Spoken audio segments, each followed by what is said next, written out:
have another gentleman's asking about repairing light damage to a PV kilt, like where spore and chain may be rubbing up against it. And I remember taking that question off of the Facebook group, so thank you for that.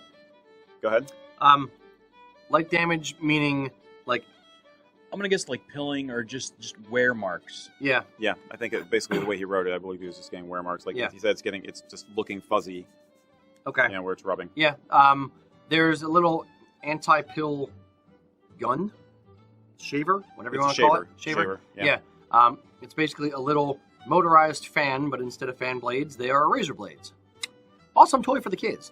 And it is a little wire screen that goes over top of the razor blades, and you take that and you kind of rub that gently over top of the pills, the little tiny bumps that are on the surface of the fabric.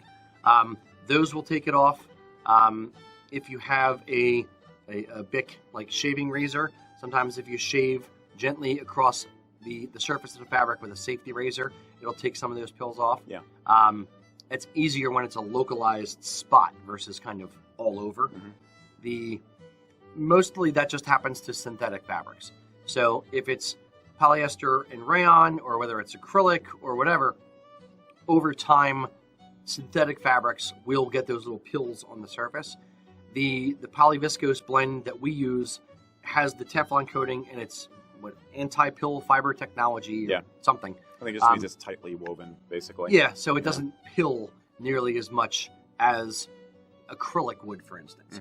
But anything synthetic over time will pill a bit. Yeah. So if you're rubbing, if anywhere where there's rubbing, you'll probably get a little bit of pilling. Now, what if you actually got a tear in your kilt? Time to buy a new kilt. No. I mean, can you do a patch? Is there a patch repair that somebody can do at home, or are you going to have to take it to somebody who knows how to do kind of darning like that? Or you can do it at home, or you can take it to a dry cleaner with a tailoring service or a tailor. Depends on where the spot is. If it's on the front apron, you could take like an iron-on patch and put it on the back.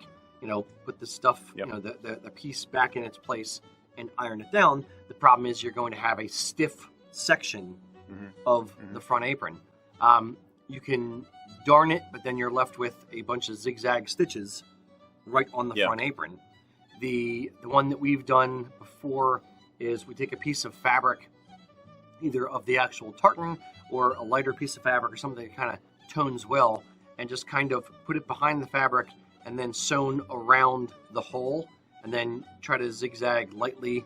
So it's kind of a cross between darning and patching. So you're darning but putting a reinforcement behind just it reinforcing as well. the hole so it doesn't continue to rip. Okay. It's the problem with a front apron that's just a flat piece of fabric, is that if you catch a hole in it, there's a hole in it. But that's why invisible mending is an art form, I guess. So you should be able to find a seamstress or a dry cleaning outfit that is capable of doing that, I guess. Yep. Okay. Hopefully that helped.